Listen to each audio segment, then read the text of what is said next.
Hello everyone. എങ്ങനെയുണ്ടായിരുന്നു നിങ്ങളുടെ GIB exam? അടിപൊളിയായിട്ട് നിങ്ങൾ എഴുതിയെന്ന് ഞാൻ പ്രതീക്ഷിക്കുന്നു. So, moving to questions. First question. Two particles A and B having charges 20 microcoulomb and -5 microcoulomb respectively are held fixed with a separation of 5 cm. At what position a third charged particle should be placed so that it does not experience a net electric force? അതായത് ഇവിടെ നോക്കുമ്പോൾ നിങ്ങൾ നോക്ക് രണ്ട് ചാർജുകൾ ഉണ്ടല്ലേ. ഒരു charge ഏതാ 20 മൈക്രോകൂളം ആണ്, ഒരാൾ 20 മൈക്രോകൂളം ആണ്, മറ്റവനോ മറ്റവൻ എന്ന് പറഞ്ഞിരിക്കുന്നത് ഒരാൾ 20 മൈക്രോകൂളം, മറ്റവൻ -5 മൈക്രോകൂളം. ഇത് എ, ഇത് ബി. സോ ഇവിടെ പഠിക്കുന്ന ഒരു കാര്യമുണ്ട്. രണ്ടും അൺലൈക്ക് ചാർജസ് ആണെങ്കിൽ, രണ്ട് അൺലൈക്ക് ചാർജസ് ആണെങ്കിൽ മാഗ്നിറ്റ്യൂഡ് കുറവ് ആരാണോ അയാളുടെ അടുത്തായിരിക്കും എന്തുണ്ടാവുക, നെറ്റ് ചാർജ്. അതായത് മൂന്നാമത്തെ ചാർജ് കൊണ്ടുവെക്കുന്നത്. നെറ്റ് ഫോഴ്സ് 0 ആവണമെങ്കിൽ, അതിന്റെ മുകളിൽ ആക്ട് ചെയ്യുന്ന നെറ്റ് ഫോഴ്സ് 0 ആവണമെങ്കിൽ മാഗ്നിറ്റ്യൂഡ് കുറവ് ആരാണോ അയാളുടെ അടുത്തായിരിക്കണം നമ്മൾ എന്ത് ചെയ്യേണ്ടത്, മൂന്നാമത്തെ ചാർജിനെ കൊണ്ടുവെക്കേണ്ടത്. സോ ഇവിടെ മാഗ്നിറ്റ്യൂഡ് കുറവ് 5-നല്ലേ. സോ ബിയിൽ നിന്ന് എക്സ് ഡിസ്റ്റൻസ് അകലെയായിരിക്കണം നമ്മൾ പോയിന്റ് പിയിലാണ് കൊണ്ടുവെക്കേണ്ടത് Q എന്നുള്ള ചാർജ്. ഓപ്ഷൻസ് നോക്കുമ്പോൾ നിങ്ങൾക്ക് മനസ്സിലാക്കി വെക്കാം. At 5 cm from 20 microcoulomb on the left side of the system, that is wrong. ഇവിടെ വെക്കണം എന്നാണ് പറയുന്നത്, തെറ്റാണ്. At 5 cm from -5 microcoulomb the right side, അതിനൊരു പോസിബിലിറ്റി ഉണ്ട്. -5 മൈക്രോകൂളം എന്ന് റൈറ്റ് സൈഡ് 5 cm ആണ് ക്വസ്റ്റിൽ പറയുന്നുണ്ട്. At 1.25 cm from -5 microcoulomb between two charges, ഇതിന്റെ ഇടയിൽ പറ്റില്ല. ലൈക്ക് ചാർജ് ആകുമ്പോഴാണ് ഇൻ ബിറ്റ്വീൻ മൂന്നാമത്തെ ചാർജ് വെക്കുമ്പോഴാണ് നെറ്റ് ഫോഴ്സ് 0 ആവുക. അറ്റ് മിഡ് പോയിന്റ്, അതും തെറ്റാണ്. സോ അങ്ങനെ നോക്കുമ്പോൾ നമുക്ക് ഡയറക്റ്റ് വെറും ലോജിക് ഉപയോഗിച്ചുകൊണ്ട് തന്നെ ആൻസർ ഓപ്ഷൻ ബി ആണെന്ന് പറയാൻ വേണ്ടി പറ്റും. ഇനി അല്ലെങ്കിൽ നിങ്ങൾ നോക്കുക, ഇവിടെ നിന്ന് ഇങ്ങോട്ടേക്കുള്ള ഡിസ്റ്റൻസ് 6 ആണെങ്കിൽ, ഇനി ഈ ഒരു നെഗറ്റീവ് ചാർജ് ഈ ഒരു മൂന്നാമത്തെ ഒരു ചാർജ് ഇവിടെ കൊണ്ടുവച്ചാൽ ഈ നെഗറ്റീവ് ചാർജ് ഇതിനെ ഇങ്ങോട്ടേക്ക് പിടിച്ചു വലിക്കും with a force F1, positive charge പിടിച്ചു വലിക്കും വിത്ത് റിപ്പൽ ചെയ്യും വിത്ത് എ ഫോഴ്സ് F2. ഈ രണ്ട് ഫോഴ്സും ഈക്വൽ ആവുമ്പോൾ നെറ്റ് ഫോഴ്സ് 0 ആയി പോകും. സോ നമുക്ക് F1 is equal to F2 equate ചെയ്യുകയാണെങ്കിൽ K into 20 into 10⁻⁻6 into Q divided by R plus X, അതായത് പോസിറ്റീവ് ചാർജിൽ നിന്നും ആ പോയിന്റിലേക്കുള്ള ദൂരം R plus X ആണ്. സോ രണ്ടാമത് K into 5 into 10⁻⁻6 into Q divide by x square വരും. K 10⁻⁻6 10⁻⁻6 ക്യാൻസൽ ചെയ്യുമ്പോൾ നമുക്ക് 20 divide by 5 is equal to R plus X divide by x whole square എന്ന് കിട്ടും. അടുത്ത സ്റ്റെപ്പിൽ 20 ഡിവൈഡ് ബൈ 5 4 ആണ്. 4ന്റെ റൂട്ട് എടുത്താൽ 2 കിട്ടും. 2 is equal to R plus X by X കിട്ടും.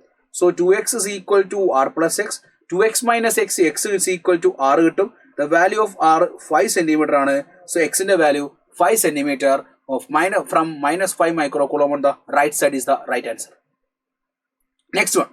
Two identical conducting spheres A and B are carry equal charges. They are separated by a distance much larger than their diameter and the force between them is F. ഇപ്പോൾ 2 identical conducting spheres A and B രണ്ടിലും ഉണ്ടാവുന്ന charge same ആണെന്ന് പറയുന്നുണ്ട്. So ഇവ തമ്മിലുള്ള ദൂരം R ആണെങ്കിൽ ഇതിലുണ്ടാവുന്ന force എന്ന് പറഞ്ഞാൽ K into Q square divided by R square. ക്വസ്റ്റിൽ പറയുന്നുണ്ട് A third identical conducting sphere C, മൂന്നാമതൊരു കണ്ടക്ടിങ് സ്ഫിയർ ഉണ്ട്, അതിന് ചാർജ് ഇല്ലാത്ത ഒരാളുണ്ട്. അത് ആദ്യം സി എയുമായി ടച്ച് ചെയ്തു, അതിനുശേഷം ബിയുമായി ടച്ച് ചെയ്തു. അങ്ങനെയാണെങ്കിൽ ന്യൂ ഫോഴ്സ് എത്ര എന്ന ചോദ്യം. അപ്പൊ ഞാൻ പറയുകയാണ് മൂന്നാമതൊരു ചാർജ് ഉണ്ട്. മൂന്നാമതൊരു ചാർജ് ആരാ? Q ആണ്. ഈ ചാർജ് ഇല്ലാത്ത ആൾ. ഈ ചാർജ് ഇല്ലാത്ത സി എന്ത് ചെയ്യുന്നു?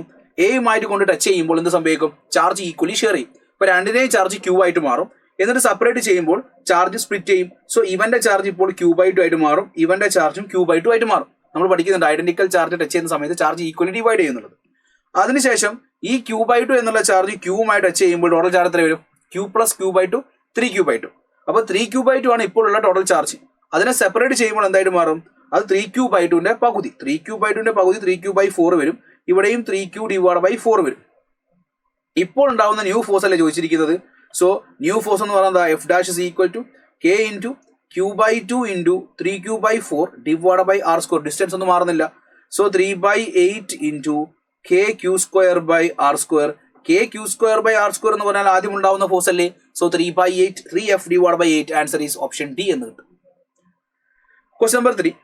3 charges plus Q are placed respectively at a distance d/2 d from the origin.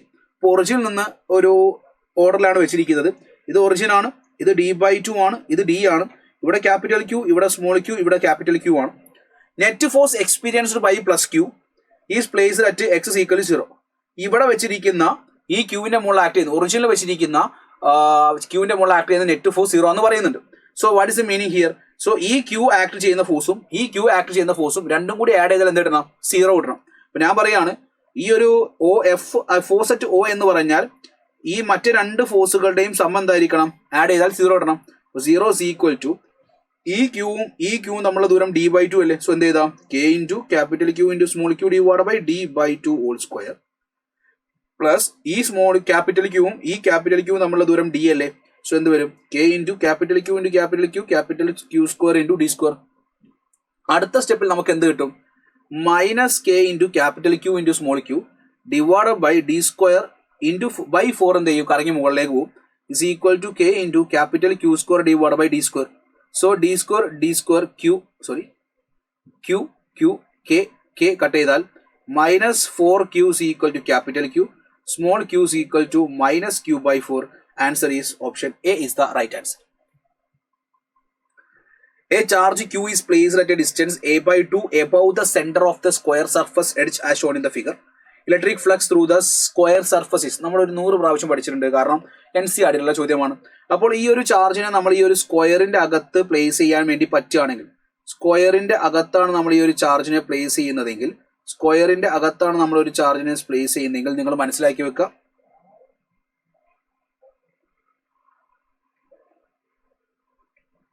സ്ക്വയറിന്റെ അകത്താണെങ്കിൽ പ്ലേസ് ചെയ്യുന്നെങ്കിൽ ഈ ഒരു flux through the square will be എന്തായിരിക്കും? Flux through the cube will be q by epsilon 0. 6 സ്ക്വയറുകൾ ചേർന്നിട്ടല്ലേ ഒരു ക്യൂബ് ഉണ്ടാവുന്നത്. So ഒരു സ്ക്വയറിലൂടെ പോകുന്ന ഫ്ലക്സ് എന്ന് പറഞ്ഞാൽ 6 സ്ക്വയർ ചേർന്നിട്ടാണ് ഒരു ക്യൂബ് ഉണ്ടാവുന്നത്. ആ ക്യൂബിൽ ഉണ്ടാവുന്ന ഫ്ലക്സ് q by epsilon 0 ആണെങ്കിൽ ഫ്ലക്സ് ത്രൂ വൺ ഫേസ് എന്ന് പറഞ്ഞാൽ ഒരു ഫേസിൽ ഉണ്ടാവുന്ന ഫ്ലക്സ് എന്ന് പറഞ്ഞാൽ q ഡിവൈഡ് ബൈ 6 epsilon 0 ആയിരിക്കും. Answer will be option B. An electric field is equal to 25 I cap plus 30 J cap Newton per coulomb exists in a region of space. If the potential at the origin is taken to be 0, original potential is 0 ആണ്, then the potential at x is equal to 2 and y is equal to 2. So coordinates നോക്കുകയാണെങ്കിൽ 0,0 നിന്ന് 2,2 ആവുന്ന സമയത്ത് ഉണ്ടാവുന്ന potential അല്ലേ? Potential original 0 എന്ന് പറയുന്നുണ്ട്. നമുക്കറിയാം there is a relation between electric field and potential. എന്താ? is equal to minus dv divided by dr അല്ലേ? സോ ക്വസ്റ്റ്യനില് dv is equal എന്ത് ചെയ്താം? മൈനസ് ഇ ഡി ആർ എഴുതി കൂടെ. സോ നമുക്ക് മൊത്തം ഇന്റഗ്രേറ്റ് ചെയ്യാം. Integral dv is equal to minus integral E D R എന്ന് എഴുതാം. സോ അടുത്ത സ്റ്റെപ്പില് മൈനസ് ഇന്റഗ്രൽ ഇ എത്രയാ? 25 I cap plus 30 J cap എന്ന് വരും. ഡി ആർ എന്ന് പറഞ്ഞാൽ D X I plus D Y J എന്ന് വരും. D X I plus D Y J cap എന്ന് വരും. സോ അത് ഡോട്ട് ചെയ്യുന്ന സമയത്ത് ഫ്രം ലിമിറ്റ് ഇവിടുന്ന് അങ്ങോട്ടേക്കാ 0,0 നിന്ന് 2,2ലേക്കല്ലേ നമ്മൾ ലിമിറ്റ് ചെയ്യുന്നത്. സോ അടുത്ത സ്റ്റെപ്പിൽ നമുക്ക് എന്ത് ചെയ്യാം? ഇത് നോർമൽ സംഭവമാണ്. നിങ്ങളൊന്ന് ജസ്റ്റ് സാധാ ഇന്റഗ്രേഷൻ കൊടുക്കുന്ന പോലെ കൊടുക്കുക. ഇന്റഗ്രൽ dv 0 to v എന്ന് കൊടുക്കാം. 25 dx, അതായത് 25 dx integral plus 30 dy integrate ചെയ്യുക. ഫ്രം ഇവിടെ 0 to 2 ആണ്, ഇവിടെ 0 to 2 ആണ്. വൈൻ്റെ ഭാഗം വൈയും എക്സിനെ സെപ്പറേറ്റ് ചെയ്യുക. അതിനുശേഷം 25 dx ഇന്റഗ്രേറ്റ് 25x വരും. ഇവിടെ 30y വരും. ലിമിറ്റ് 0 to 2 വരും. അപ്പർ ലിമിറ്റ് കൊടുക്കുമ്പോൾ 50 വരും. ഇവിടെയും അപ്പർ ലിമിറ്റ് കൊടുക്കുമ്പോൾ 60 വരും. സോ ഇവിടെ ഒരു നെഗറ്റീവ് സൈൻ ഉണ്ട് കേട്ടോ. ആ നെഗറ്റീവ് സൈൻ വിട്ടു പോരുതേ. രണ്ടിനും നെഗറ്റീവ് സൈൻ ഉണ്ട്. ഫൈനൽ നെഗറ്റീവ് സൈൻ ഉണ്ട്. മൈനസ് 50 പ്ലസ് 60 മൈനസ് 110 ജൂൾ എന്നുള്ള ആൻസറിലേക്ക് എത്തും. Option A is the right answer. Easy അല്ലേ മക്കളെ? ഈസി അല്ലേ? സോ ഈ 5 ക്വസ്റ്റ്യൻസ് നോക്ക്. വലിയ ബുദ്ധിമുട്ടോ കാര്യങ്ങളോ ഇല്ലല്ലോ. ഈസി ആയിട്ട് നിങ്ങൾക്ക് move ചെയ്യുന്നൂടെ? Then a 2-point charges 4q minus q are fixed on the x-axis at x is equal to minus d/2 and x is equal to plus d/2. If a third point charge q is taken from the origin, മൂന്നാമത്തെ charge ആദ്യം ഇവിടെ ആയിരുന്നു, എന്നിട്ട് ഇത് d along the semicircle from the origin x is equal to d along the semicircle as shown in the figure, the energy ഇവിടെ നിന്ന് d എന്ന സ്ഥലത്ത് കൊണ്ടുവച്ചു. പിന്നെ ഞാൻ പറയുകയാണ് ആദ്യമുണ്ട്. അപ്പോൾ എനർജി എത്രത്തോളം എനർജി കൂടുകയാണോ കുറയാണോ വെച്ചാൽ ആദ്യം ഇനീഷ്യൽ പൊട്ടൻഷ്യൽ കണ്ടുപിടിക്കണം. അതിനുശേഷം അത് ഫൈനലി കൊണ്ടുവച്ച സ്ഥലത്തുള്ള പൊട്ടൻഷ്യൽ കണ്ടുപിടിക്കണം. രണ്ടിന്റെ ഡിഫറൻസ് എടുക്കണം. സോ നമുക്ക് initial potential energy of the system എടുക്കാം. സോ യു ഇനീഷ്യൽ എന്ന് പറയുന്ന സമയത്ത് സിസ്റ്റമാണ് 3 ചാർജുകളിലെ ഈ 2 ചാർജുകൾ തമ്മിലുള്ള ദൂരം d/2 ആണ്. So k into 4q into q divide by അവ തമ്മിലുള്ള ദൂരം d/2. ശേഷം ഈ ക്യൂവും മൈനസ് ക്യൂ തമ്മിലുള്ള ദൂരം d/2 ആണ്. So k into Q into minus Q divide by D by two plus മൂന്നാമത്തത് ഈ 4Q മൈനസ് ക്യൂ തമ്മിലുള്ള ദൂരമാണ് K into 4Q into minus Q divide by അവ തമ്മിലുള്ള ദൂരം ഡി ആണ്. ഇവിടെ നിന്ന് ഇങ്ങോട്ട് D by two plus D by two D ആ വരിക. ഇനി U final. What is U final? ഈ ചാർജിനെ ഇവിടെ നിന്ന് ഇങ്ങനെ കൊണ്ടുപോയി ഇവിടെ വെച്ചു. ഇവിടെ വെക്കുമ്പോൾ നിങ്ങൾ ആലോചിക്കുക, ഇവിടെ നിന്ന് ഇങ്ങോട്ടേക്കുള്ള ദൂരം മൊത്തം ദൂരം ഡി ആണ്, ഇവിടെ നിന്ന് ഇങ്ങോട്ടേക്കുള്ള ദൂരം ഡി ആണ്, ഇവർ തമ്മിലുള്ള ദൂരം ഡി ബൈ ടു ആണ്. ഇവർ തമ്മിലുള്ള ദൂരം എന്തായിട്ട് മാറും? ഡി ബൈ ടു ആണ്. ഇവർ തമ്മിലുള്ള ദൂരം D by two. So U final എഴുതി നോക്കൂ നിങ്ങൾ. കെയും 4Q ക്യൂ നോക്കൂ.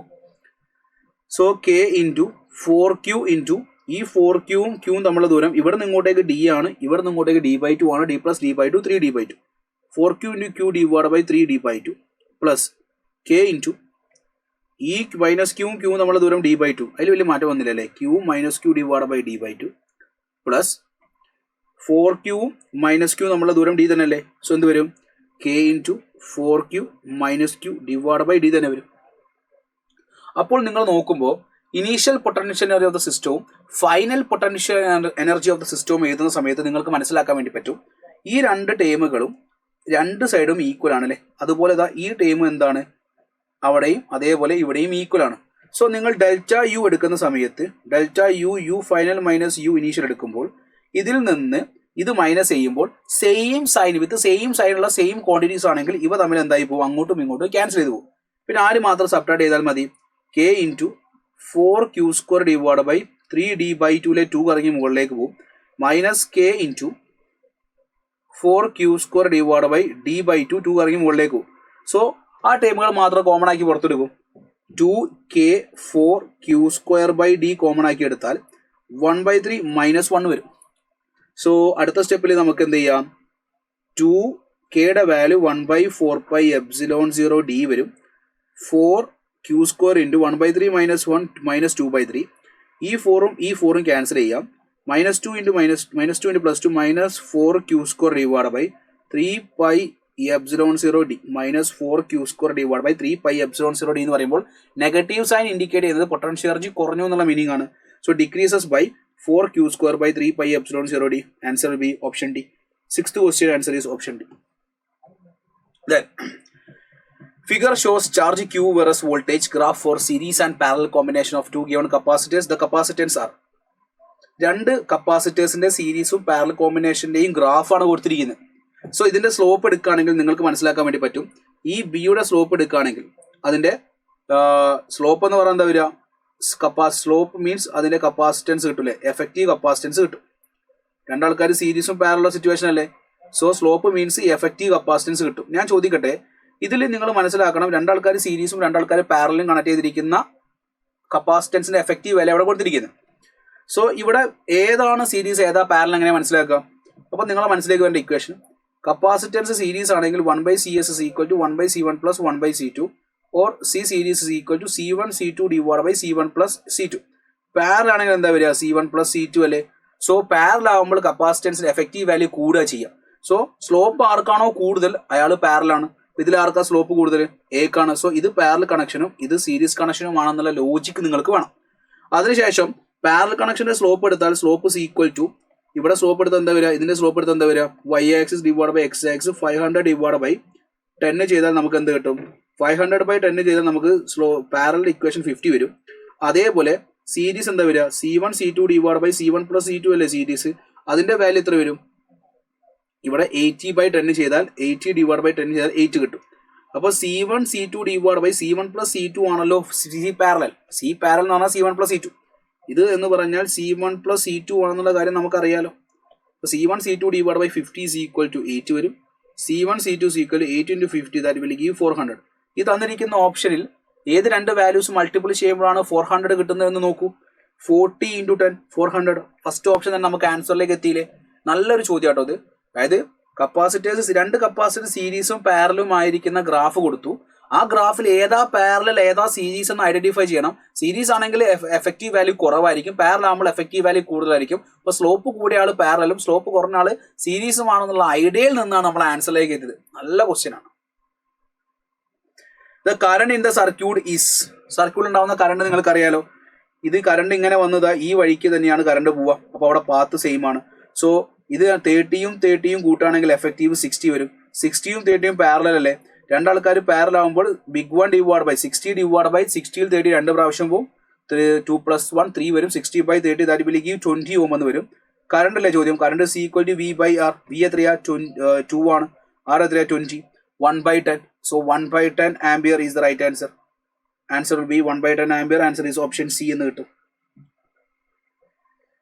Then a proton and an alpha particle having kinetic energies Kp and K alpha respectively enters into a magnetic field at a right angle. Perpendicular ആയിട്ട് charge particle magnetic ഫീൽഡിലേക്ക് enter ചെയ്താൽ charge particle will follow circular path. The ratio of radius of the trajectory of proton to that of alpha particle is 2:1. Ratio of kinetic energy. So ഒരു charge particle magnetic ഫീൽഡിലേക്ക് perpendicular ആയിട്ട് enter ചെയ്താൽ അതിന്റെ റേഡിയസിന്റെ equation mv/qb ആണ്, അല്ലെങ്കിൽ p/qb എന്ന് എഴുതാം. Kinetic എനർജിയുടെ ഫോർമുല എഴുതുകയാണെങ്കിൽ √2mk/qb എന്ന് എഴുതാം. സോ ഇവിടെ നമ്മൾ ചോദിച്ചിരിക്കുന്നത് റേഡിയസും അതേപോലെ കൈനറ്റിക് എനർജിയും തമ്മിലുള്ള റിലേഷൻ അല്ലേ. സോ നമ്മൾ ഏത് റിലേഷൻ എടുക്കണം? ക്വസ്റ്റ്യനിൽ പറഞ്ഞിരിക്കുന്ന ടൈം ഏതാണോ അതിനനുസരിച്ച് വേണം റിലേഷൻ എടുക്കാൻ. സോ R = √2mk/qb എന്നുള്ള റിലേഷനിലേക്ക് മൂവ് ചെയ്യാം. ഇവിടെ റേഡിയസിന്റെ റേഷ്യോ പറയുന്നുണ്ട്. പ്രോട്ടോണും ആൽഫ പാർട്ടിക്കിളും തമ്മിലുള്ള റിലേഷൻ നിങ്ങൾക്ക് അറിയണം. പ്രോട്ടോണിന്റെ മാസ് m ആണെങ്കിൽ ആൽഫയുടെ മാസ് 4m ആണ്. പ്രോട്ടോണിന്റെ ചാർജ് q ആണെങ്കിൽ ആൽഫയുടെ ചാർജ് 2q ആണ്. സോ ഇവിടെ രണ്ടാളും എൻ്റർ ചെയ്യുന്ന മാഗ്നറ്റിക് ഫീൽഡ് സെയിം ആണ്. ഈ 2 കോൺസ്റ്റന്റ് ആണ്.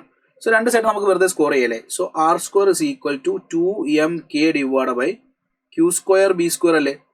സോ b സെയിം ആണ്. b is constant. b constant ആണ്, അതേപോലെ 2 കോൺസ്റ്റന്റ് ആണ്. So kinetic energy is directly proportional to q²R² എന്ന് വരും. ഇതിന്റെ റേഷ്യോ അല്ലേ എടുക്കേണ്ടത്. അതിന്റെ റേഷ്യോ എടുക്കൂ. Kinetic energy of proton / kinetic energy of alpha എന്ന് പറഞ്ഞാൽ charge of proton / charge of alpha whole square, radius of proton / radius of alpha whole square, mass inverse. So mass of alpha / mass of proton whole square. So charge of proton q ആണെങ്കിൽ charge of alpha 2q ആണ് whole square. Radius of proton to alpha 2:1 ആണ്. So 2/1 whole square. Mass of alpha 4m ആണ്. Mass of proton m ആണെങ്കിൽ ഇവിടെ square ഇല്ലല്ലേ. ഞാൻ എഴുതിയപ്പോൾ അവിടെ മാസിന് വെറുതെ സ്ക്വയർ ഇട്ട് പോയിട്ടുണ്ട്. സോ അവിടെ സ്ക്വയർ ഇല്ല. സോ അടുത്ത സ്റ്റെപ്പിൽ m ക്യാൻസൽ ചെയ്യുന്നു, q ക്യാൻസൽ ചെയ്യുന്നു. 1/2 സ്ക്വയർ 1/4, 2 സ്ക്വയർ 4, ഇത് 4 വരും. ഈ 4ഉം 4ഉം ക്യാൻസൽ ചെയ്താൽ നമുക്ക് 4:1 is the answer. 4:1 answer is option D. 9th question answer is option D. Question number 10. Two ions having same mass have charges in the ratio 1:2. They are projected normally in a uniform magnetic field with their speeds are in the ratio 2:3. The ratio of radius of the circular trajectories is. രണ്ട് ions same mass എന്ന് ക്വസ്റ്റ്യനിൽ പറയുന്നുണ്ട്. ചാർജസിന്റെ ratio 1:2 ആണ്. അത് normally uniform magnetic ഫീൽഡിലേക്ക് enter ചെയ്യുമ്പോൾ സ്പീഡിന്റെ ratio 2:3 ആണ്. Ratio of radius ആണ്. നമുക്കറിയാം റേഡിയസിന്റെ ഇക്വേഷനിൽ സ്പീഡ് വരണം. R = mv/qb. ക്വസ്റ്റ്യനിൽ പറയുന്നുണ്ട് അതിന്റെ രണ്ടിന്റെയും മാസ് സെയിം ആണ്, രണ്ടും എൻ്റർ ചെയ്യുന്ന മാഗ്നറ്റിക് ഫീൽഡ് സെയിം ആണ്.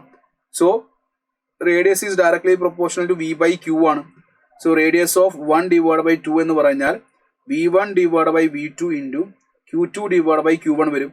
സോ വെലോസിറ്റിയുടെ റേഷ്യോ 2/3 ആണ്. ചാർജസിന്റെ റേഷ്യോ 1:2 ആണ്. ഇവിടെ q2/q1 ആയതുകൊണ്ട് അത് തല തിരിച്ചിടണം. സോ 2/1 വരും. So 4/3 answer is 4:3. Answer will be option B.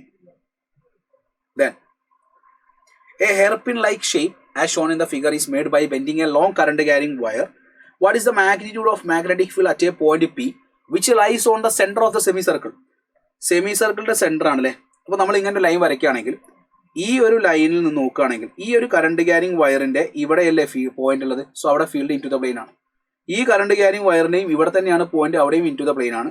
ഇതിൽ കറണ്ട് പോകുന്നത് ക്ലോക്ക് വൈസ് ആണ്, അവിടെയും ഫീൽഡ് ഇൻടു ദ പ്ലെയിൻ ആണ്. സോ ഞാൻ കൺസിഡർ ചെയ്യുന്ന 3 പീസ് നോക്കുകയാണെങ്കിൽ AB, BC ആൻഡ് CD. AB-യും BC-യും CD-യും എന്നുള്ള ഈ 3 ഷേപ്പുകളും ആ സെന്ററിൽ P എന്നുള്ള പോയിന്റ് ഉണ്ടാക്കുന്ന ഫീൽഡ് ഇൻടു ദ പ്ലെയിൻ ആണ്. P എന്നുള്ള പോയിന്റ് സെന്ററിലാണ്. ആ മാർക്കിംഗ് നിങ്ങൾ നോക്കണ്ട. So magnetic field at centre എന്ന് പറയുമ്പോൾ മാഗ്നറ്റിക് ഫീൽഡ് ഓഫ് AB-യും ആഡ് ചെയ്യണം, മാഗ്നറ്റിക് ഫീൽഡ് ഓഫ് BC-യും ആഡ് ചെയ്യണം, മാഗ്നറ്റിക് ഫീൽഡ് ഓഫ് CD-യും ആഡ് ചെയ്യണം. എല്ലാം ഒരേ ഡയറക്ഷനാണ്. യെസ്. പിന്നെ ഒരു സ്ട്രെയിറ്റ് വയർ, ഇൻഫിനിറ്റിയിലേക്ക് പോകുന്ന ഒരു വയർ, അതിൽ നിന്ന് കറക്റ്റ് അതിന്റെ ഒരു എൻഡിൽ നിന്ന് 6 ഡിസ്റ്റൻസ് അകലെ ഒരു പോയിന്റ് ഉണ്ടെങ്കിൽ അവിടെ ഉണ്ടാകുന്ന മാഗ്നറ്റിക് ഫീൽഡ് ഇക്വേഷൻ എന്താ? μ0I/4πr. സെമി സർക്കിളിന്റെ മാഗ്നറ്റിക് ഫീൽഡ് ഇക്വേഷൻ എന്താ? μ0I/4πr × π. ഇങ്ങനല്ലേ വരിക. സോ ആ ഇക്വേഷനിൽ ജസ്റ്റ് ആഡ് ചെയ്ത് കൊടുക്കൂ. Magnetic field of AB is semicircle. So semi-infinite mu 0 I by 4 pi r plus arc mu 0 I by 4 pi r into pi. മറ്റേതും semi infinite mu 0 I divided by 4 pi r. So mu 0 I by 4 pi r നമ്മൾ common ആക്കി എടുക്കുകയാണെങ്കിൽ നമുക്ക് എന്ത് കിട്ടുടാ 2 plus pi എന്ന് കിട്ടും. So mu 0 I by 4 pi r into 2 plus pi. 11th question answer is option A. ഒരു semi സർക്കിളിന്റെ radius r ആണെങ്കിൽ അതിന്റെ magnetic field equation B is equal to mu 0 I by 4 pi r ആണ്. ഒരു semi infinite magnetic field equation mu 0 I by 4 pi r ആണ്. ഈ രണ്ട് value നിങ്ങൾ ഓർത്ത് വെക്കണം, എന്നാൽ ഈ ടൈപ്പ് ചോദ്യം ചെയ്യാൻ വേണ്ടി പറ്റുള്ളൂ. 12th question നോക്കൂ. A current carrying loop is placed in a uniform magnetic field in 4 different orientation. So പൊട്ടൻഷ്യലിയുടെ ഇക്വേഷൻ എല്ലാവർക്കും അറിയാം, U is equal to minus m dot b ആണ്. സോ ഇവിടെ രണ്ട് വെക്ടേഴ്സ് ഓപ്പോസിറ്റ് ഡയറക്ഷൻ ആയതുകൊണ്ട് ഇവിടെ ഉണ്ടാകുന്ന ആംഗിൾ തീറ്റ 180 ഡിഗ്രി ആയിരിക്കും. തീറ്റ 180 ആണെങ്കിൽ കോസ് 180 -1 ആയിരിക്കും. സോ മൈനസും ഇവിടെ പ്ലസ് എം ബി ആയിട്ട് മാറും. ഇവിടെ തമ്മിലുണ്ടാക്കുന്ന ആംഗിൾ 90 ആയതുകൊണ്ട് പൊട്ടൻഷ്യൽ എനർജി 0 ആയിരിക്കും.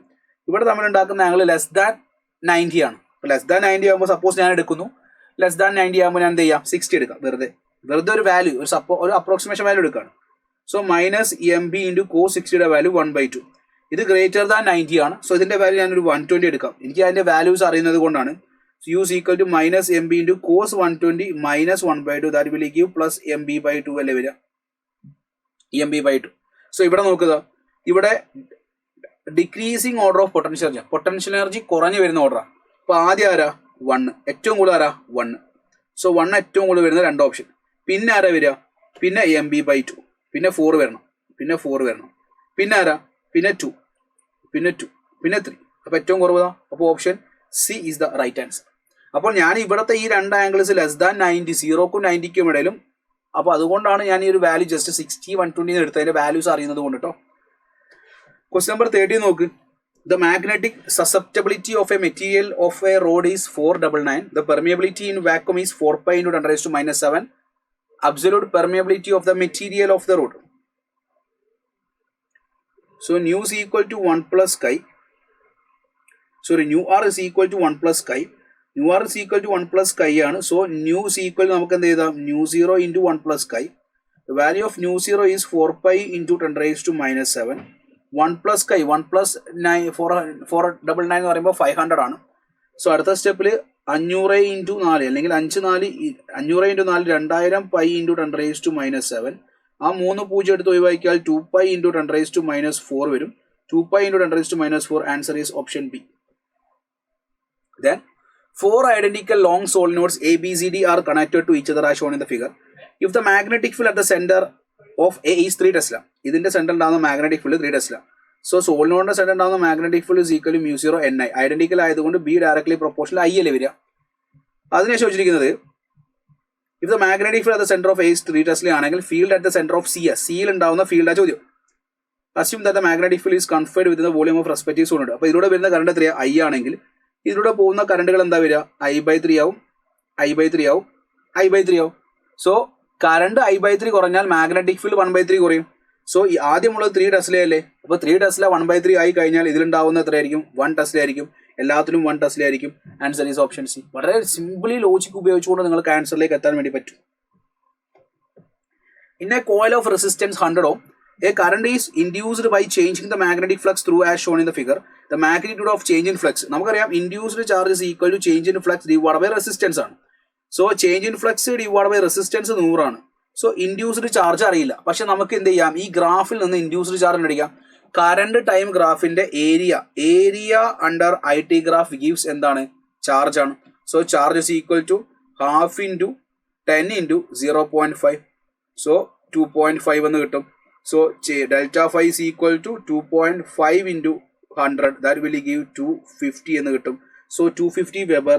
Answer is option 1 is the right answer. Then an alternating voltage V of t is equal to 200 sin 100 pi t by t അല്ലേ. പ്യൂർലി റെസിസ്റ്റീവ് ലോഡിലാണ് കണക്ട് ചെയ്തിരിക്കുന്നത് വിത്ത് 50 ohm. The time taken for the current to rise from half of the peak value to peak value. So purely resistive circuit ആയതുകൊണ്ട് തന്നെ വോൾട്ടേജും കറണ്ടും same face ആണ്. വോൾട്ടേജും കറണ്ടും same face ആണെങ്കിൽ നമുക്ക് പറയാൻ വേണ്ടി പറ്റും ഇവിടുന്ന് എങ്ങോട്ടാണ് പോകേണ്ടത്? സീറോയിൽ നിന്ന് പീക്ക് വാല്യൂവിലേക്കല്ല വേണ്ടത്, അതേപോലെ പീക്ക് വാല്യൂവിന്റെ പകുതിയിൽ നിന്ന് പീക്ക് വാല്യൂവിലേക്കാണ് വേണ്ടത്. സീറോന്ന് പീക്ക് വാല്യൂ, അതേപോലെ പീക്ക് വാല്യൂവിന്റെ പകുതിയിൽ നിന്ന് പീക്ക് വാല്യൂവിലേക്കാണ് നമുക്ക് വേണ്ടത്.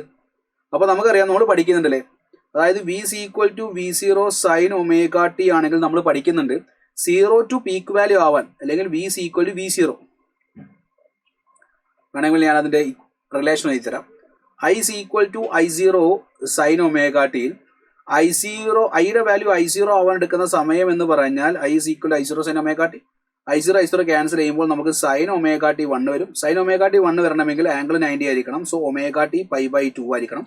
ഒമേഗ 2π/t ഇൻറ്റു ടി ആയതുകൊണ്ട് π/2 വരും. ഈ പൈയും ക്യാൻസൽ ചെയ്യുമ്പോൾ t is equal to t/4 വരും.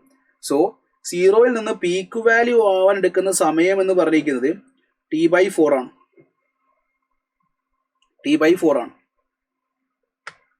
അതുപോലെ പകുതിയിൽ നിന്ന് പീക്ക് വാല്യൂ ആവാൻ എടുക്കുന്ന സമയം t/6 ആണ്. പഠിച്ചു വെക്കാട്ടോ. അതുപോലെ സീറോയിൽ നിന്ന്, അത് റിസൾട്ട് കൂടി ഞാൻ പഠിപ്പിച്ചുതരാം. സീറോയിൽ നിന്ന് I0യുടെ പീക്ക് വാല്യൂന്റെ പകുതി ആവാൻ എടുക്കുന്ന സമയം t/12 ആണ്. ഈ 3 റിസൾട്ടുകൾ നിങ്ങൾ ആലോചിച്ച് വെച്ചാൽ ഭയങ്കര യൂസ്ഫുൾ ആയിരിക്കും. സോ നമ്മോടിപ്പോൾ ചോദിച്ചിരിക്കുന്നത് the time taken for the current to rise from half of the peak value to peak value. ഇത് എപ്പോഴാണ്? റെസിസ്റ്റർ മാത്രമുള്ള സർക്യൂട്ടിൽ കറണ്ടും വോൾട്ടേജും സെയിം ഫേസ് ആയ സമയത്താട്ടോ. പീക്ക് വാല്യൂവിന്റെ പകുതിയിൽ നിന്ന് പീക്ക് വാല്യൂ എടുക്കുന്ന സമയം എന്ന് പറഞ്ഞാൽ t/6 ആണ്. So what is t is equal to 2π/ω. ഒമേഗയുടെ വാല്യൂ എത്രയാണ്? 2π/ω 100π അല്ലേ? ക്യാൻസൽ ചെയ്താൽ നമുക്ക് 2/100 ദാറ്റ് വിൽ ഗിവ് 1/50 എന്ന് കിട്ടും. സോ ഇവിടെ 1/50 ഇൻറ്റു 6 ചെയ്താൽ 1/300 എന്ന് വരും. സോ 1/3യുടെ വാല്യൂ 0.3 ആണ്, ഇൻറ്റു 10⁻² വരും. So 3.3 into 10⁻³ or 3.3 milli seconds. Answer is option D എന്ന് നിങ്ങൾക്ക് മൂവ് ചെയ്യാം. Then a series LR circuit, not LCR, LR circuit is connected to an AC source of frequency omega and inductive reactance is equal to 2R. അത് XL എന്ന് പറഞ്ഞിരിക്കുന്നത് 2R ആണ്. A capacitance of capacitive reactance equal to R. XC is equal to R ഉള്ള ഒരു സാധനം അതിലേക്ക് LRലേക്ക് add ചെയ്യുമ്പോൾ ratio of new power factor to the old power factor. Power ഫാക്ടറിന്റെ റേഷ്യോ ആണ് ചോദ്യം. അപ്പോൾ നമുക്കറിയാം പവർ ഫാക്ടർ എന്ന് പറയുമ്പോൾ എന്താ? What is power factor? cos phi is equal to R/Z അല്ലേ? ഫസ്റ്റ് കേസിലുള്ള സെറ്റ് എന്ന് പറഞ്ഞാൽ √R² പ്ലസ് XL² അല്ലേ? √R² പ്ലസ് XL 2R ആവുമ്പോൾ അതിന്റെ സ്ക്വയർ എടുത്താൽ 4R² വരും. √5R വരും. സോ ഇവിടെ നമ്മൾ കോസ്ഫയുടെ വാല്യൂ R/√5R ചെയ്താൽ നമുക്ക് ഫസ്റ്റ് കേസിൽ ഉണ്ടാവുന്ന പവർ ഫാക്ടർ 1/√5 കിട്ടും. 1/√5. ഇനി അത് LCR ആക്കി മാറ്റി. LCR ആക്കി മാറ്റുമ്പോൾ ഇംപെഡൻസ് എന്ന് പറഞ്ഞാൽ √R² plus XL minus XC. XL 2R. അപ്പൊ XL minus XC whole square എന്നുള്ള റിസൾട്ടിലേക്ക് അത് മാറും. So √R² plus XL 2R ആണ്, XC R ആവുമ്പോൾ ഇവിടെ R² വരും. സോ √2R വരും. സോ ഇവിടെ പവർ ഫാക്ടർ ഇത് cos phi ഡാഷ് എന്ന് കൊടുക്കാം. R/√2R വരും. സോ നമുക്ക് 1/√2 എന്ന് കിട്ടും. ചോദ്യം എന്താ? New power factor to old power factor ആണ്.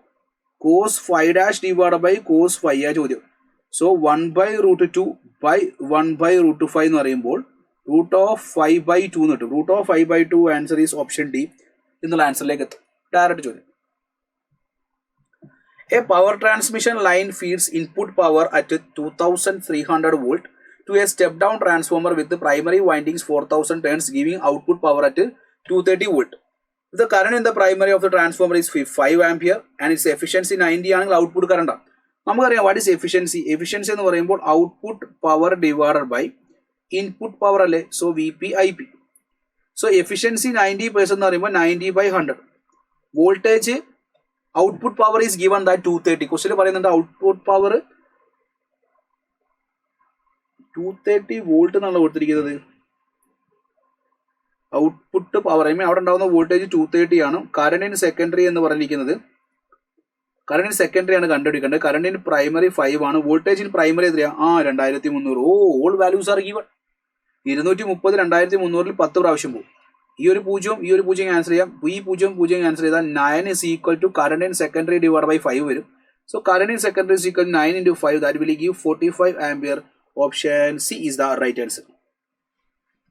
Then A diver looking up through the water sees the outside world contained a circular horizon. The refractive index of the water is 4/3 and the diver's eyes are 15 centimeter below the surface of the water. Then the radius of the circle is.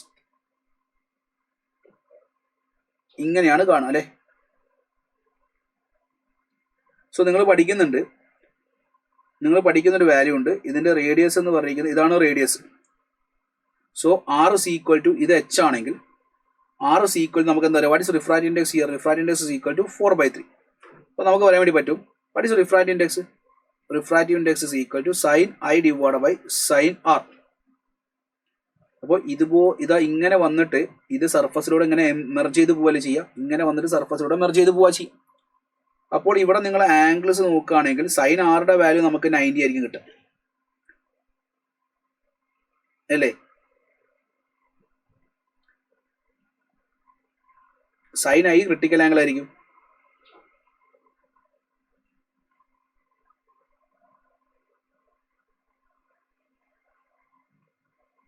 നമ്മൾ പഠിക്കുന്നില്ലേ critical angle is equal to very sorry ഇവിടെ നമ്മൾ പഠിക്കുന്നുണ്ട് ഈ angle C എന്ന് പറയുന്നത് ഇതാണ് critical angle. അതായത് ഇയാൾക്ക് ഇതാ ഇങ്ങനെ വന്നിട്ട് ഇങ്ങനെ പോവും, അതേപോലെ ഇങ്ങനെ വന്നിട്ട് ഇതുവരെ കാണാൻ വേണ്ടി പറ്റുള്ളൂ, ഇതിനിടയിലുള്ളതാണ് ഇയാൾക്ക് കാണാൻ വേണ്ടി പറ്റും. അപ്പോൾ നമ്മൾ പഠിക്കുന്നുണ്ട് സൈൻ C എന്ന് പറഞ്ഞാൽ 1/nu ആണ്. Sine C is equal to 1/nu. Sine C 1/nu ആണ് നമുക്കറിയാം. ഇനി ഇവിടെ വാട്ട് ഈസ് സൈൻ? ഈ ഒരു ആംഗിൾ ഇതാവുന്ന സമയത്ത് നമുക്ക് പറയാൻ വേണ്ടി പറ്റും, ഇതിങ്ങോട്ട് നീട്ടി പഠിക്കുകയാണ്. What is sign? സൈൻ എന്ന് പറഞ്ഞിരിക്കുന്നത് ഹൈപ്പോട്ടനസ് എന്ന് പറയുന്ന സമയത്ത് R divide by root of R square plus H square. Hypotenuse root of R square plus H square is equal to 1/nu വരും. സോ റേഡിയസ് അല്ലേ ചോദ്യം. So R divide by root of R square plus H square is equal to ന്യൂവിന്റെ value 4/3. അപ്പോൾ 1/nu 3/4. So അടുത്ത സ്റ്റെപ്പിൽ നമുക്ക് 4R is equal to 3 into root of R square plus H square വരും. രണ്ട് സൈഡും സ്ക്വയർ ചെയ്താൽ 16R square is equal to 9R square plus 9H square. അപ്പോൾ നമുക്കിവിടെ 7R square is equal to 9H square വരും. R square is equal to 9/7 H square വരും. R is equal to root 9/7 into H വരും. Root 9/7 into Hന്റെ value 15 into 10⁻² ആണ്. Root 9ന്റെ value 3 വരും. 3 divide by root 7 into 15 into 10⁻². Answer സെന്റിമീറ്ററിലാണ്. അപ്പോൾ നമ്മൾ അവിടെ വെറുതെ കൺവേർഷൻ ചേഞ്ച് ചെയ്യേണ്ട, ആൻസർ സെന്റിമീറ്ററിലാണ്. So 3 into 15 into 3 divide by root 7. 15 into 3 divide by root 7. Answer will be option D അല്ലേ? Option D is the right answer. ഇതിനൊരു ഷോർട്ട് കട്ട് ഇക്വേഷൻ നിങ്ങൾ പഠിക്കുന്നുണ്ട്. R is equal to H divided by root of 1 minus nu square. അങ്ങനെ ഒരു short cut equation നിങ്ങൾ പഠിക്കുന്നുണ്ട്. എക്സാമിക്ക് equation ഓർമ്മയില്ല. By using this method, normal method കൊണ്ട് തന്നെ നമുക്ക് ആൻസറിലേക്ക് മൂവ് ചെയ്യാം. Then question number 20. If the maximum value of accelerating potential provided by the ratio of a frequency oscillator is 12 kilowatt, the number of revolution made by the proton in a cyclotron to achieve 1/6 of the speed of the light is. Maximum accelerator potential is given that 12 kilowatt ആണ്. Cyclotron നിങ്ങൾക്ക് അറിയായിരിക്കും. Cyclotron എന്ന് പറയുന്ന സമയത്ത് ഓരോ half revolution കഴിയുമ്പോഴും അതിന്റെ speed കൂടി വരുന്ന ഒരു ഡിവൈസ് ആണ് സൈക്ലോട്രോൺ ശരിക്കും. So V is equal to 12. Number of revolutions n ആണെങ്കിൽ നമുക്ക് പറയാൻ വേണ്ടി പറ്റും ഇതിന്റെ kinetic energy. What is kinetic energy? Achieve ചെയ്യേണ്ട kinetic energy half m v സ്ക്വയർ. V എന്ന് പറയുന്നത് എന്താ? 1/6 ഓഫ് ദ സ്പീഡ് അല്ലേ? സോ വിക്ക് നമുക്ക് C/6 കൊടുക്കാം, C/6 ഹോൾ സ്ക്വയർ കൊടുക്കാം. സോ ഒരു പ്രാവശ്യം കറങ്ങുന്ന സമയത്ത് നിങ്ങൾ ആലോചിച്ചാൽ മതി, പകുതി കറങ്ങാൻ 1 ഇലക്ട്രോൺ വോൾട്ട് വേണം, പകുതി കറങ്ങാൻ QV വേണം. അപ്പൊ രണ്ട് അതായത് അത് നിങ്ങൾക്ക് ചിലപ്പോൾ നിങ്ങൾ പഠിച്ചിട്ടുണ്ടാവില്ല, അതുകൊണ്ട് ഞാൻ പറയാം. ഇത് പൊട്ടൻഷ്യൽ കൊടുക്കുന്ന സമയത്ത് ഡീസൽ ആ പൊട്ടൻഷ്യൽ തിരിഞ്ഞോണ്ടിരിക്കും. അപ്പോൾ ഇയാൾ ഇവിടെ ഇങ്ങനെ കയറി ഒരു പകുതി കഴിഞ്ഞ് അടുത്ത പകുതി കയറി, ഇങ്ങനെയാണ് ഇതിന്റെ സ്പീഡ് കൂടി വരിക. ഇതാണ് ശരിക്കും സൈക്ലോട്രോൺ. നിങ്ങൾ പഠിക്കുന്നുണ്ട് ശരിക്കും സൈക്ലോട്രോൺ. നമ്മുടെ സിലബസിൽ ഇപ്പോൾ JEE സിലബസിൽ ജസ്റ്റ് അപ്ഡേഷൻ ഉണ്ട്. എന്നാലും ഞാൻ പറയാണ്, ജസ്റ്റ് ഒന്ന് കേട്ടോ, എന്നാലും മനസ്സിലാക്കി വെക്കുക. ഇതൊരു പകുതി കറങ്ങാൻ വേണ്ട QV ആണ്, ബാക്കി പകുതി കറങ്ങാൻ വേണ്ടത് QV ആണ്. അപ്പോൾ ഒരു റെവല്യൂഷൻ കംപ്ലീറ്റ് ചെയ്യാൻ എടുക്കുന്ന എനർജി എന്ന് പറഞ്ഞിരിക്കുന്നത് 2QV ആണ്. n റെവല്യൂഷൻസ് കംപ്ലീറ്റ് എടുക്കുന്ന എനർജി എന്ന് പറഞ്ഞാൽ 2NQV ആണ്. 2NQV. 2n/qv. ഒരു ഹാഫ് കറങ്ങാൻ QV ആണെങ്കിൽ ഒരു ഫുള്ള് കറങ്ങാൻ 2QV ആണ്. n പ്രാവശ്യം കറങ്ങാൻ 2n/qv ആണ്. സോ കൈനറ്റിക് എനർജിയിൽ ഇവിടെ 2n/qv can be equated to half m into c² divide by 36. ഇതുമായിട്ട് റിലേറ്റ് ചെയ്താൽ മതി. സോ ഇവിടെ നോക്കുക, എന്നെ കണ്ടുപിടിക്കേണ്ടത്. So n into 2 into q എത്രയാ 1.6 ഇൻറ്റു 10⁻⁻19. v എത്രയാ മാക്സിമം പൊട്ടൻഷ്യൽ 12 ഇൻറ്റു 10⁻³ ആണ്. That can be equated to half into m 1.6 into 10⁻⁻27. c 3 speed of light ആയതുകൊണ്ട് 9 ഇൻറ്റു 10⁻16 ഡിവൈഡ് ബൈ 36. 9 36ൽ 4 പ്രാവശ്യം 1.6 ക്യാൻസൽ ചെയ്തു. യെസ്. ഇനി നമുക്ക് പവേഴ്സ് നോക്കാം. n is equal to 12 into 2 നമുക്ക് 24 എന്ന് എഴുതാം, 24. 10⁻⁻19 3 ചെയ്യുമ്പോൾ -17 വരും. c equal to 10⁻⁻27 16 ചെയ്യുമ്പോൾ 4 11. 10⁻⁻11 ഡിവൈഡ് ബൈ 8 വരും. സോ അടുത്ത സ്റ്റെപ്പിൽ n is equal to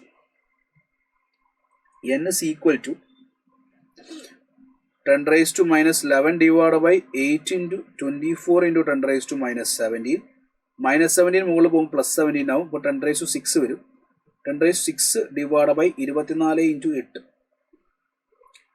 അപ്പോൾ ഞാൻ എന്ത് ചെയ്യുന്ന അറിയോ, 24 ഇൻറ്റു 8നെ അപ്രോക്സിമേറ്റ് ആക്കാം. 25 ഇൻറ്റു 8, 25 ഇൻറ്റു 4 100. അപ്പോൾ 200 ഇൻറ്റു 1000 ഇൻറ്റു 10⁻³ എന്ന് എഴുതാം. 200 1000ൽ 5 പ്രാവശ്യം പോകും. അപ്പോൾ 5000 റേഞ്ചിൽ വരും അല്ലേ. പക്ഷേ ഒരു 0ൻ്റെ ഒരു കുറവ് മിസ്സിംഗ് ഉണ്ട്. യെസ്, എക്കെയും നമ്മുടെ കാൽക്കുലേഷൻ മിസ്റ്റേക്ക്, എവിടെയാണ് കാൽക്കുലേഷൻ മിസ്റ്റേക്ക് പറ്റിയത് നമ്മൾ പിന്നെയും ചെക്ക് ചെയ്യാൻ വേണ്ടി പോകുന്നു. ഓ എക്സാക്ട്ലി -19 3 പോയാൽ -16 അല്ലേ വരിക. -19 3 പോയാൽ -16 അല്ലേ വരിക. എക്സാക്ട്ലി നമുക്കൊരു പോയിന്റിൽ കാൽക്കുലേഷൻ മിസ്റ്റേക്ക് പറ്റിയിട്ടുണ്ട്. എവിടെയാ -16 മുകളിൽ പോകുമ്പോൾ +16 ആവും. ഇപ്പോൾ 10⁻5 വരും. 10⁻5 വരും. 10⁻5നെ നമുക്ക് 1000 ഇൻറ്റു 10⁻² എന്ന് എഴുതാം. Divide by 24 into 8. പക്ഷേ 500 543 എന്നുള്ള ഓപ്ഷൻ ഉണ്ടാകുമ്പോൾ നമുക്ക് അപ്രോക്സിമേഷൻ ചെയ്തിട്ട് ഒരു കാര്യമില്ല. സോ എഗെയിൻ നമ്മൾ 24 ഇൻറ്റു 8ലേക്ക് മൂവ് ചെയ്യാം. 3 8 16 19 192 വരും. സോ 192. സോ അതായത് 1000ൽ 192 എന്തായാലും 5നേക്കാട്ടും കൂടുതലേ വരും. അപ്പോൾ 5നേക്കാട്ടും കൂടുതൽ വരും. 5 പോയിന്റ് സംതിങ് ഇൻറ്റു 100 വരുമ്പോൾ 54, അതായത് 543, അതായത് 500 അല്ലേ വരിക. എക്സാക്ട്ലി 500 അല്ല, 500നേക്കാട്ടും വലിയ വാല്യൂ ഓപ്ഷൻ എ ഇവിടെ ഉള്ളതുകൊണ്ട് 543 മനസ്സിലാക്കി വെക്കുക. സോ ഇവിടെ നിങ്ങൾ പഠിക്കേണ്ട അല്ലെങ്കിൽ ഓർക്കേണ്ട റിസൾട്ട് എന്ന് പറഞ്ഞാൽ, ഈ ഒരു ചോദ്യത്തിൽ നിങ്ങൾ ഓർക്കേണ്ട ഐഡിയ എന്ന് പറഞ്ഞാൽ ഡീസ്, ഇതാണ് ഡി ഷേപ്പുള്ള ആള് ഡീസ്. അപ്പോൾ നമ്മൾ സൈക്ലോട്രോൺ എന്ന് പറഞ്ഞൊരു കോൺസെപ്റ്റ് ഉണ്ട്. അതായത് സൈക്ലോട്രോൺ എന്ന് പറഞ്ഞിരിക്കുന്നത് ഇവിടെ ഈ ഒരു ഡീസ് നമ്മളൊരു ആക്സിലറേറ്റീവ് പൊട്ടൻഷ്യൽ കൊടുക്കും. എന്നിട്ട് ഇവിടെ നമ്മൾ പൊളാരിറ്റി റിവേഴ്സ് ചെയ്യും. ഇവിടെ ആദ്യം പോസിറ്റീവ്, ഇവിടെ നെഗറ്റീവ് ആകുമ്പോൾ ഇലക്ട്രോൺ ഇങ്ങോട്ടേക്ക് വരും. ഇവിടെ ആദ്യം പോസിറ്റീവ്, ഇവിടെ നെഗറ്റീവ് ആക്കുമ്പോൾ ഇലക്ട്രോൺ ഇങ്ങോട്ടേക്ക് വരും. ഈ ഒരു പകുതി കഴിയുമ്പോൾ ഇവിടെ നെഗറ്റീവ്, അവിടെ പോസിറ്റീവ്, അപ്പോൾ ഇലക്ട്രോൺ ഇങ്ങോട്ടേക്ക് വരും. അങ്ങനെ തിരിച്ച് ഇതിന്റെ സ്പീഡ് കൂടി വരിക ചെയ്യാം. അപ്പോൾ ഒരു ഹാഫ് റവല്യൂഷൻ കഴിയുന്ന സമയത്ത് ഉണ്ടാവുന്ന എനർജി എന്ന് പറഞ്ഞാൽ QV ആയിരിക്കും. അപ്പോൾ ഒരു പകുതി ഒരു പ്രാവശ്യം കംപ്ലീറ്റ് ചെയ്യാൻ 2K ആവും. സോ n റവല്യൂഷൻ കംപ്ലീറ്റ് ചെയ്യാൻ 2n/qv ആവും. അതേപോലെ കൈനറ്റിക് എനർജിക്ക് വേറെയും ഇക്വേഷൻ ഉണ്ട്. എന്താ, Q² V² R² divide by 2m എന്നുള്ള നമ്മൾ നോർമലി ഉപയോഗിക്കുന്ന കൈനറ്റിക് എനർജിയുടെ ഇക്വേഷൻ ഉണ്ട്. ജസ്റ്റ് ഒന്ന് മനസ്സിലാക്കി വെക്കുക. 27 drops of mercury are maintain at 10 volt each. അപ്പോൾ ഓരോ ഡ്രോപ്പിന്റെയും പൊട്ടൻഷ്യൽ V ആണ്. അങ്ങനത്തെ 27 ഡ്രോപ്പ് ചേർന്നിട്ടാണ് വലിയ ഡ്രോപ്പ് ഉണ്ടാവുന്നത്. സോ അപ്പോൾ ഓരോ ഡ്രോപ്പിന്റെയും ചാർജ് നമുക്ക് Q എടുക്കാം. ഓരോ ഡ്രോപ്പിന്റെയും കപ്പാസിറ്റൻസ് C ആണെങ്കിൽ വലിയ ഡ്രോപ്പിന്റെ ചാർജ് എന്ന് പറഞ്ഞാൽ NQ ആയിരിക്കും. വലിയ ഇതിന്റെ കപ്പാസിറ്റൻസ് n⁻⁴ C ആയിരിക്കും. സോ യൂസ് ഈക്വൽ ടു നമുക്കറിയാം Q² ബൈ 2C ആണ്. സോ ആളുടെ എനർജി സ്റ്റോർഡ് എന്ന് പറഞ്ഞിരിക്കുന്നത് Q' എന്ന് പറയുമ്പോൾ NQ whole divide by 2 into n⁻⁴ C എന്ന് വരും. സോ ഇവിടെ n² divide by n⁻⁴ into Q² divide by 2C എന്ന് വരും. അതെന്ന് പറഞ്ഞിരിക്കുന്നത് ഇനീഷ്യൽ എനർജിയാണ്. So U' is equal to n² divide by n⁻⁴. Question പറയുന്നുണ്ട് U' is equal to n-ന്റെ വാല്യൂ എത്രയാ 27 ആണ്. അപ്പോൾ 27 സ്ക്വയർ എന്ന് പറയുമ്പോൾ 27 ഡിവൈഡ് ബൈ 27. 27ന്റെ ക്യൂബ് റൂട്ട് 3 ആ ഇൻറ്റു U എന്ന് വരും.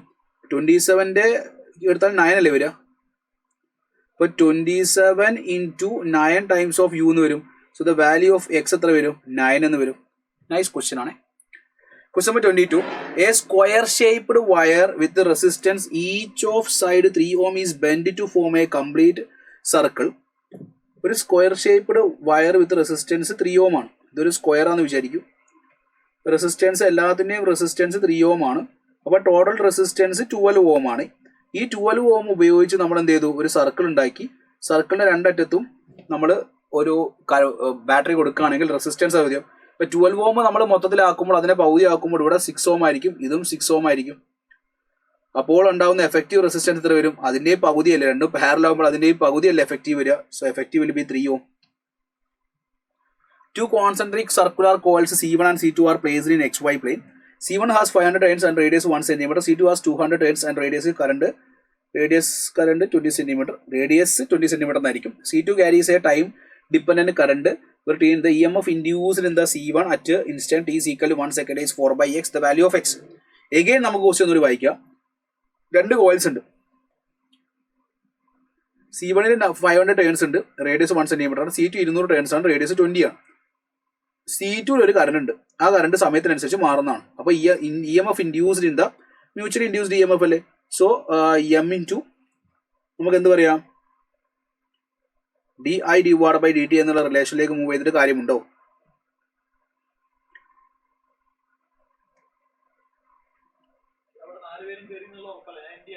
Yes.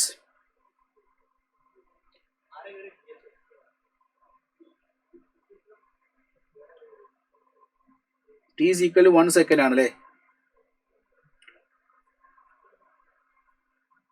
Where mutual inductance is not given. രണ്ട് കോയിലുകൾ തരുന്ന സമയത്ത് ഉണ്ടാകുന്ന മ്യൂച്വൽ ഇൻഡക്റ്റൻസ് നമുക്കറിയണം. അതറിഞ്ഞാലേ നമുക്ക് ചെയ്യാൻ വേണ്ടി പറ്റുള്ളൂ. ഒരു കോയിൽ വലുതും ഒരു കോയിൽ ചെറുതും അല്ലേ. സോ മ്യൂച്വൽ ഇൻഡക്റ്റൻസ് എന്ന് പറയുമ്പോൾ magnetic field is equal to μ0, ഇത് N1 ഇത് N2 എന്ന് വിചാരിക്കും. സോ μ0 N1 μ0 Ni/2r ആണ്. റേഡിയസ് R1 എടുക്കാം. വലിയ ആളുടെ റേഡിയസ് എടുക്കാം, വലിയ നമ്പർ ഓഫ് ടേൺസ് എടുക്കാം. മാഗ്നറ്റിക് ഫീൽഡ് എടുക്കുമ്പോൾ ഇപ്പോൾ μ0 N2/2r2. Flux is equal to magnetic field area. So μ0 N2I/2r2 into area എന്ന് പറയുന്നത് പൈ R1² എടുക്കും അല്ലേ. ചെറുതിൻ്റെ ഏരിയ എടുക്കും. ചെറുതുണ്ടാകുന്ന ടോട്ടൽ ഫ്ലക്സ് എടുക്കുമ്പോൾ N15 വരും. സോ ഇവിടെ ഓട്ടോമാറ്റിക്കലി N1 വരും. സോ കറണ്ട് എടുത്ത് ഒഴിവാക്കി കഴിഞ്ഞാൽ mutual inductance equal to μ0 N1 N2 pi R1²/2r2 എന്ന് വരും. μ0 N1 N2 pi R1²/2r2 is the mutual inductance. So ആദ്യം നമുക്ക് മ്യൂച്വൽ M ഇൻറ്റു di/dt ചെയ്താൽ 5t² ചെയ്യുമ്പോൾ 10t -2 എന്ന് വരും. ടിക്ക് നിങ്ങളവിടെ 1 കൊടുത്താൽ M ഇൻറ്റു 10 - 2 8 എന്ന് വരും. സോ മ്യൂച്വൽ ഇൻഡക്റ്റൻസിൻ്റെ 8 ചെയ്താൽ മതി.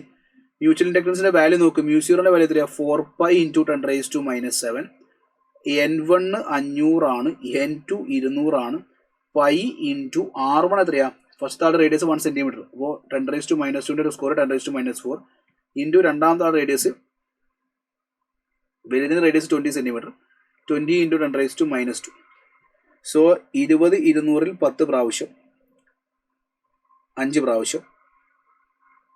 പൈയും പൈ സ്കോർ നമുക്ക് അപ്രോക്സിമേറ്റ്ലി ഒരു വാല്യൂലേക്ക് എത്തിയാൽ പോലെ അല്ലേ.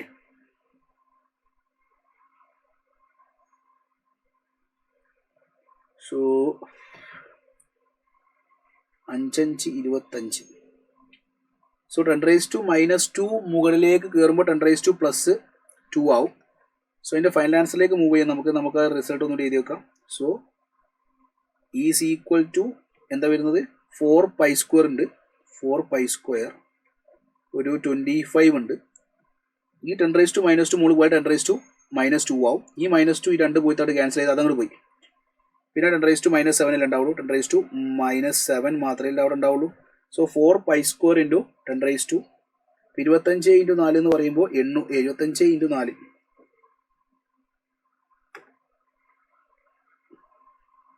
പിന്നെ ഒരു 8 ഉണ്ടല്ലോ അല്ലേ, ഇൻറ്റു 8 അല്ലേ. 8 മിസ്സാവരുത്. ഒരു ടൈം π² വാല്യൂ നമുക്ക് അപ്രോക്സിമേറ്റ് 10 എടുത്താൽ 4 × 10 × 25 × 8 × 10⁻⁻7 വരും. 25 × 4 100 ആണ്.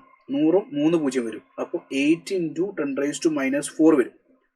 മില്ലി വോൾട്ട് ആവേണ്ട. അപ്പോൾ 80 × 10⁻³ വോൾട്ട് ഓർ 80 മില്ലി വോൾട്ട് എന്ന് കിട്ടും.